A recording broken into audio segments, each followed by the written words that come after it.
Government के अपने क्या मानक हैं, उन मानकों को पूरा करने के लिए हमारे पास सारे संसाधन मौजूद हैं। सरकार के पास ऐसा कोई भी प्रूफ नहीं है मदरसों के लिए कि वो बंद किए जाएं। तो सबसे पहले सरकार ये चीज़ें तय करे कि इस वजह से मदरसे बंद हो रहे हैं। अपनी जो इस्लामी पढ़ाई भी उसे भी करिए, साथ में उसको भी लेके चलिए। उत्तर प्रदेश के मुख्यमंत्री योगी आदित्यनाथ ने उत्तर प्रदेश में अवैध रूप से संचालित मदरसों को बंद किए जाने के आदेश दिए हैं। बातचीत करने के लिए फिलहाल मैं अलीगढ़ के नेगला पटवारी में मौजूद हूँ। तमाम सारे जो लोग हैं, मुस्लिम समुदाय के लोग मेरे साथ मौजूद हैं। बातचीत इन्हीं लोगों से करेंगे कि आखिरकार जो मदरसों को, चूंकि बता दें आपको कि मुस्लिम समुदाय के जो लोग हैं वो कहीं ना कहीं दीनी तालीम पर और कह सकते हैं कि शिक्षा पर, दीनी शिक्षा पर ज़्यादा भरोसा करते हैं। लेकिन अब उत्तर प्रदेश के मुख्यमंत्री योगी आदित्यनाथ के इस तरह के आदेशों को आने के बाद आखिरकार मुस्लिम समुदाय इस बात को किस नज़रिए से देखता है, क्या मुस्लिम समुदाय चाहता है, क्या पूरा मामला है, बातचीत इन्हीं लोगों से करेंगे। क्या कहेंगे उमेर भाई, उत्तर प्रदेश के मुख्यमंत्री के आदेश हैं, अवैध रूप से संचालित मदरसों पर रोक लगाई जाएगी, बंद किए जाएंगे। 94 मदरसे अलीगढ़ में हैं और उनको भी बंद किया जाएगा, क्या मानते हैं?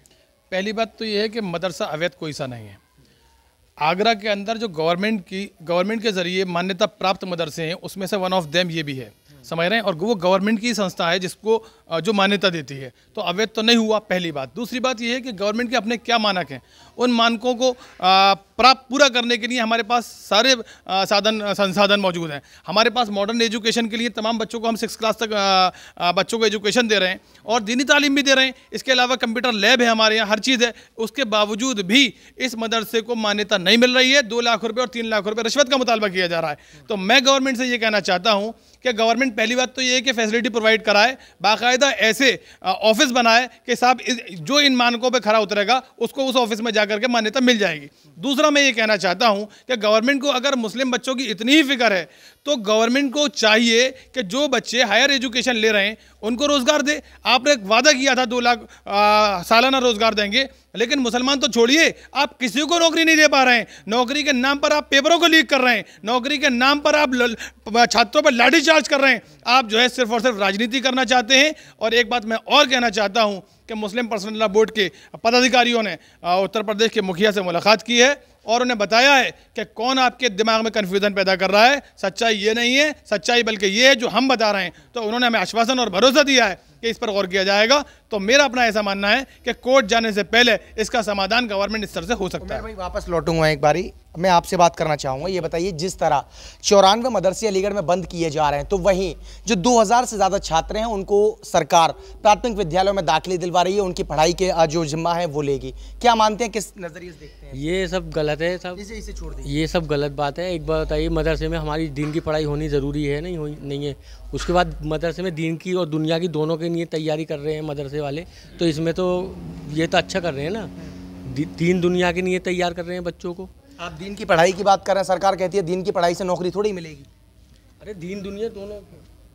देखिए, यहाँ मदरसे में तो मैं आपको ये बताना चाहूँगा कि खाली हम दीन को फोकस नहीं कर रहे हैं, यहाँ पे तो किरदार पूरे तैयार हो रहे हैं। हमारे मदरसा आपने देखा, ये मॉडर्न पूरी फुल्ली जो है टेक्नोलॉजी से लैस है, स्मार्ट क्लासेस हैं, यहाँ पे कंप्यूटर्स हैं।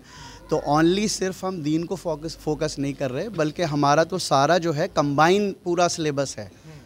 तो इसमें ऐसा नहीं है कि बच्चे सिर्फ दीनी तालीम हासिल कर रहे हैं। दीनी तालीम के साथ साथ यहाँ पे बच्चे को कंप्यूटर चलाना भी सिखाया जा रहा है। बच्चा कैसे जो है आगे दुनिया में ग्रो करेगा, ये सारी चीज़ें यहाँ अक्सर देखा जाता है कि जो मुसलमान हैं कहीं ना कहीं दीनी तालीम पर ज़्यादा भरोसा करते हैं, यानी कि दीनी तालीम उनके लिए ज़्यादा इंपॉर्टेंट है। वैसी पढ़ाई से कह सकते हैं कि नाखुश नज़र आते हैं। क्या मानते हैं अब इस तरह के एक्शन के बाद क्या नज़र आता है? देखिए, मैं पहली बात तो मैं ये कहना चाहूँगा, जो हमारा ये मदरसा जो है, अभी हमने कुछ टाइम पहले अभी हमने बच्चों को ट्रेन करा था, जिसमें हमारे बच्चों ने MU में नाम लेकर आए थे हमारे बच्चे। उसमें से हमारे एक बच्चा है जिसमें हाफिज़ कुरान था बच्चा, और जैसे कि कहा जाता है, कहते हैं हाफिज़ कुरान जो बच्चे हैं वो कहते हैं उनके मदरसों को बंद करा जाए। हालांकि यहाँ पर सारी चीज़ एजुकेशन की सारी ट्रेनिंग दी जा रही है, जिसमें से बच्चा बहुत अच्छे से मार्क्स से वहाँ पर MU के अंदर नाम लेकर आया था, जिसका नाम मुझे याद नहीं आ रहा। स्टूडेंट 6 क्लास का बच्चा था। अब क्या मानते हैं, सरकार के आदेश हैं, मदरसों को बंद किया जाएगा। अलीगढ़ में भी 94 ऐसे मदरसे हैं जो चिन्हित किए गए हैं। अलीगढ़ के 2000 से ज़्यादा छात्र हैं, प्राथमिक विद्यालय में उनका दाखिले कराए जाएंगे। क्या मानते हैं सरकार की सेक्शन को? क्या देखिए, कोई भी चीज़ बंद कराई जाती है तो उसकी जो है डिमेरिट्स सामने होती हैं। कोई डिमेरिट्स हो तो बताई जाए। यहाँ पर तो वर्ल्डली एजुकेशन और हेवनली एजुकेशन बोथ हैं। यहाँ पर दोनों को फोकस किया जा रहा है और बच्चों का कैरियर बनाया जा रहा है। और यहाँ के बहुत सारे बच्चे बहुत सारे प्राइज़ जीत चुके हैं और बहुत जो है जो यहाँ पर टीचिंग स्टाफ है और जो मैनेजमेंट है वो बहुत ज़्यादा इंडस्ट्रियस है और उसको फोकस कर बच्चों को बनाया जा रहा है। तो आखिर कौन सी ऐसी रीज़न है जो हमें कॉम्पेल किया जा रहा है कि इनको हम बंद कर दें? तो उसमें तो कोई ऐसा फॉल्ट है नहीं है, खाली सिर्फ आदेश दे देना का ऐसा करो तो दिस इज़ नॉट सुटेबल। मेरे साथ जो है महिला शक्ति भी, कहीं ना कहीं महिला शक्ति पर इस समय सरकार बहुत जोर से ध्यान दे रही है। महिला शक्ति भी मेरे साथ मौजूद है। मैडम क्या कहेंगे, चूंकि आप एक टीचर भी हैं, सरकार ने जो है कहीं ना कहीं जो मदरसे हैं उनको अवैध घोषित कर दिया है। अलीगढ़ में 94 मदरसे ऐसे हैं जो कि अवैध रूप से हैं, जो सरकार की नज़र में अवैध हैं। 2000 से ज़्यादा स्टूडेंट्स हैं। क्या कहेंगे ये मदरसे बंद होने के बाद किस तरह की बच्चों को परेशानी होगी? क्या कहेंगे? देखिए, जैसे कि उमैर सर ने कहा और हमारे सीनियर टीचर्स ने कहा कि बंद होने के पीछे कोई ना कोई डिमेरिट्स होती हैं, कोई ना कोई ऐसी कमी या खामी होती है जिसकी वजह से कोई इंस्टीट्यूशन बंद किया जाता है ना। सरकार के पास ऐसा कोई भी प्रूफ नहीं है मदरसों के लिए कि वो बंद किए जाएं। तो सबसे पहले सरकार ये चीज़ें तय करे कि इस वजह से मदरसे बंद हो रहे हैं, समझ रहे हैं। और दूसरी बात यह है, जब बच्चों को एजुकेशन अच्छी मिल रही है, मॉडर्न स्पिरिचुअल दोनों एजुकेशन मिल रही हैं, तो हमारे पास कोई पॉइंट ही नहीं रहता है कि हम उसे बंद करें। अल्हम्दुलिल्लाह हमारे मदरसे में भी स्पिरिचुअल सुबह में और दोपहर में 2:30 बजे से पूरी सारी तैयारी कराई जाती है। इंग्लिश, हिंदी, उर्दू, मैथ सब पढ़ाया जाता है अल्हम्दुलिल्लाह। तो मैं ये चाहती हूँ कि गवर्नमेंट पहले सारी चीज़ों को देखे परखे, उसके बाद अवैध कहे। अवैध आप कह ही नहीं सकते, इलीगल तो कुछ भी नहीं अगर उनके पास किसी भी तरीके की। सरकार बोल रही है कि दीनी तालीम से सरकारी नौकरी नहीं मिलती है। सरकारी नौकरी के लिए तो जेन्युइन जो पढ़ाई होती है वही करनी पड़ेगी। क्या मानती हैं? ज़रूरी नहीं है, अपनी जो इस्लामी पढ़ाई भी उसे भी करिए, साथ में उसको भी लेके चलिए। हमारा जो है दोनों तरीके से, दोनों तरह से हर चीज़ पर फोकस है, दीनी भी और दुनियावी भी, दोनों तालीम हासिल करते हैं हमारे यहाँ पे। क्या कहेंगे जिस तरीके से सरकार अवैध बता रही है, अब कहीं ना कहीं एक्शन होने वाला है, 1 या 2 दिन में एक्शन होगा। तमाम जो बच्चे हैं वो मदरसे वाले बच्चे प्राथमिक विद्यालयों में जाएंगे। सरकार के एक्शन को किस नज़रिए से देखते हैं? मेरा मैम कहने का मतलब ये है कि यहाँ पे अल्लाह का शुक्र है दोनों तालीम दी जा रही है, दीन की भी दुनिया की भी। तो ये है कि दुनिया को ज़्यादा वो ना दिया जाए, दीन को भी दिया जाए। अल्लाह का शुक्र है हर तरह से यहाँ दिया जा रहा है। कंप्यूटर क्लासेस भी हैं, हर चीज़ है माशाल्लाह। क्या कहेंगी मैडम, किस तरह की जी देखिए, सबसे पहली बात तो ये है कि जो मदरसे में बच्चे पढ़ते हैं, मदरसे वाले पूरे जो हिंदुस्तान में ही मैं कहती हूँ पूरे मदरसे जो हैं वो फाइनेंशियली हेल्प बहुत करते हैं बच्चों को। बहुत से बच्चे ऐसे हैं जो ऑर्फन हैं, बहुत से बच्चे ऐसे हैं जो फाइनेंशियली वीक हैं, तो मदरसे उन्हें फुल सपोर्ट करते हैं, जबकि गवर्नमेंट को करना चाहिए वहाँ। और रही प्राथमिक विद्यालयों की बात, उसके भी हालात देखे जा चुके हैं। क्लास 5 तक बच्चे 5 के बाद ड्रॉप आउट करते हैं, उसके अलावा उनके पास कोई चारा नहीं होता अगर वो फाइनेंशियली वीक है, समझ रहे हैं आप। और मैंने खुद बहुत सारे रिसर्चेस किए हैं अल्हम्दुलिल्लाह, मैं पीएचडी के लिए तैयारी कर रही हूँ। मैंने खुद इतने सारे रिसर्चेस किए हैं कि अगर बच्चे को प्राथमिक विद्यालय में एडमिशन मिल भी जाता है तो क्लास 5 के बाद वो काम पर ही जाता है। लेकिन मदरसे में सबसे अच्छी बात यह है, कोई फाइनेंशियली वीक बच्चा भी है तो उसे सपोर्ट किया जाता है। तो मेरी राय और मेरी अपना पर्सनल पॉइंट ऑफ व्यू यही है कि मदरसों को बंद ना किया जाए और बल्कि गवर्नमेंट को पूरा सपोर्ट देना चाहिए कि मदरसे ज़्यादा से ज़्यादा चलें, क्योंकि गवर्नमेंट कह रही है कि जिनके मानक पूरे होंगे, मानक पूरे करने होंगे मदरसे चलाने के लिए। बिल्कुल पूर्ण रूप से अवैध तो नहीं कह रही है गवर्नमेंट, बंद कराने की तो नहीं कह रही है, मानक पूरे करने की बात करिए। किस तरह के मानक होने वाले? देखिए, मानक जो उनकी लिस्ट बनी है, टू डू लिस्ट बनी हुई है, वो मदरसों को दें कि आपके पास ये चीज़ें होना चाहिए। अदरवाइज़ अगर मदरसों के पास नहीं होती हैं वो चीज़ें तो आप उसे अवैध घोषित कीजिए। अदरवाइज़ वो अपने ऊपर पूरे खरे उतर रहे हैं तो फिर आप नहीं बंद कर सकते। ये बताइए, आपके बच्चे भी कहीं ना कहीं दीनी तालीम लेते हैं, मदरसों में पढ़ते हैं, किस तरह के फ़ायदे या नुकसान हो रहे हैं, क्या रहने वाला है? यही गरीब आदमी के बच्चे मदरसे में पढ़ सकते हैं और वैसे जो है और सरकारी स्कूल हैं उनमें ज़्यादा अच्छी पढ़ाई होती नहीं है, और प्राइवेट हैं तो उनकी फ़ीसें इतनी महंगी है कि आदमी जो है पढ़ा ही नहीं सकता।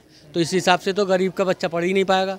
आप कह रहे हैं प्राथमिक विद्यालय में पढ़ाई अच्छी नहीं हो रही, सरकार अब मदरसों को बंद करने के बाद प्राथमिक विद्यालय सरकार अपनी मन से कुछ भी कह ले, इसका क्या इलाज है? और देखो हाल क्या हो रहा है सरकारी स्कूलों का, कोई सो रहा है, कोई लेट आ रहा है, ये सब देखिए आप हाल, उस पर देखो आप फेसबुक वगैरह पर खोल कर देखिए, बहुत बुरे हाल हैं सरकारी स्कूलों के। तो और हमारा तो बच्चा है, गरीब लोगों के बच्चे जो हैं इसमें ही पढ़ सकते हैं मदरसे में, हिंदी, इंग्लिश, मैथ सब चीज़ है, तो क्यों नहीं हम मदरसे में पढ़ाएं? ये बताइए। सरकार को तो और हेल्प करनी चाहिए मदरसों की कि हाँ भाई चलो। क्या कहेंगे, जिस तरह से लगातार जो सरकार है कहीं ना कहीं जोर दे रही है, एक्शन होने वाला है, किस नज़रिए से देखते हैं, क्या कहेंगे? देखिए, जैसे कि पहले अर्ज़ किया गया, पहले बताया गया कि जो है कुछ जो जब तक कुछ ना कोई डिमेरिट सामने नहीं है, जब तक आप कहीं नहीं कर सकते। और जो सरकार की शराइत है, जो कंडीशन को बताएं, जो उनकी प्री कंडीशंस हैं उनको हम बताएं। हम फॉलो ना करें, जब कह सकते हैं आप कि आप इन्हें फॉलो नहीं कर रहे, जो भी ऊपर से जो इंस्ट्रक्शन दी जाएंगी उनको हम फॉलो करने जा रहे हैं। We are fully ready to follow them. बिल्कुल करेंगे। चलिए लास्ट पर उमेर भाई आपसे बात करूंगा, चूंकि आप एक मदरसा संचालक भी हैं, क्या कहेंगे जिस तरह से अब एक्शन होने वाला है? एक्शन रोका जाएगा? रोका तो नहीं जाएगा क्योंकि ये बाबा की सरकार है, जो ठान लेते हैं वो होता है। अब क्या करने वाले हैं, चूंकि आप मदरसा संचालक भी हैं, तमाम सारे बच्चे आपके मदरसे में पढ़ते हैं, क्या कहेंगे? देखिए, मैं आपको एक बात और बता दूं कि इस मुल्क में कानून की हुक्मरानी है।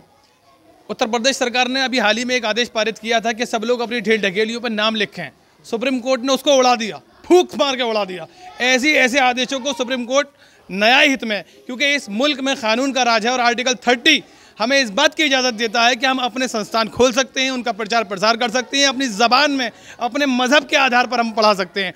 और ये बेसिक प्रियम्बल है जो जिसे मौलिक अधिकार कहा जाता है। तो मौलिक अधिकार के अंदर ये मदाखलत नहीं कर सकते। आर्टिकल 12 से लेकर के 35 तक ये तमाम मौलिक अधिकार हैं, बेसिक प्रियम्बल हैं, इसमें छेड़छाड़ नहीं हो सकती। तो सरकार तो ऐसी आती है और चली जाती है, कितनी आएंगी कितनी चली जाएंगी।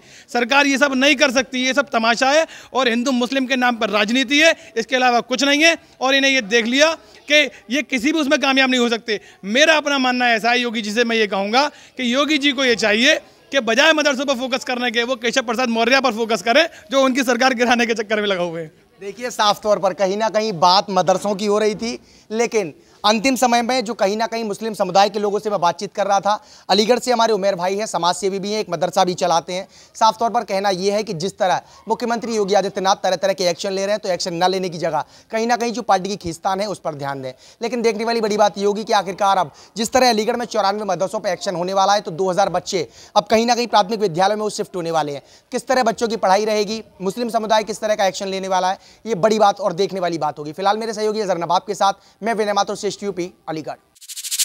यूपी की हर खबर देखने और उनसे अपडेट रहने के लिए हमारे चैनल श्रेष्ठ यूपी को सब्सक्राइब और लाइक करें। साथ ही बेल आइकन को दबाना ना भूलें, जिससे हमारे हर वीडियो की जानकारी आप तक पहुंचती रहे।